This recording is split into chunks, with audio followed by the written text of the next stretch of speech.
My parents refused to attend my wedding. Now they beg to visit their grandkids. When I walked down the aisle, the only empty seats were the two that should have mattered most to my parents. Everyone else smiled, clapped, cheered, but those two chairs burned into my memory like a scar. They didn't approve of my marriage because, in their words, I was throwing away my future. Well, apparently my future had a name, Maya, and she's the best thing that ever happened to me. I grew up in a strict household where tradition was everything. My parents had dreams of me marrying someone from our community, preferably a doctor or lawyer's daughter. Maya wasn't either. She was an artist, free-spirited, the kind of woman who wore paint-stained jeans and could make an entire room laugh with one sentence. My parents called her unstable. I called her real. When they gave me the ultimatum, I chose her. I thought I'd regret it. I didn't. The first year was rough. We lived in a one-bedroom apartment, working double shifts just to stay afloat. Every holiday passed without a single call or text from my parents. My father sent one message: once you made your choice. I replied, and I'll stand by it. It hurt, but Maya made sure I never felt alone. When our first child, Emma, was born, I sent them a picture. No response. Just silence. I told myself I was done trying. Then last year, everything changed. Out of nowhere, my mother called.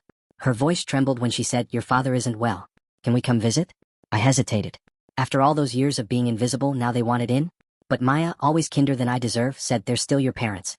Let them meet their granddaughter." So I agreed, though my stomach twisted with every passing day until they arrived. When they finally walked through the door, my mother burst into tears at the sight of Emma.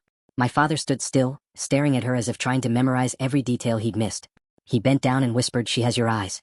For a second, I saw something break inside his pride, maybe, or regret.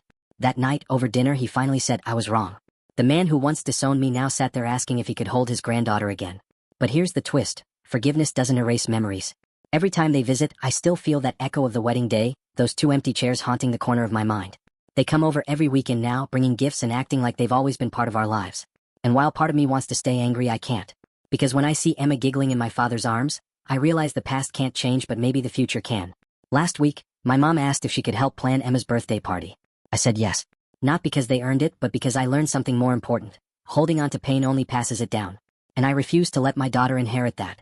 So now, when people ask if I've forgiven them, I just smile and say, I didn't do it for them. I did it for her. What would you have done if your parents refused to attend your wedding? Would you let them back into your life after years of silence? Share your thoughts in the comments. I'd love to hear your side.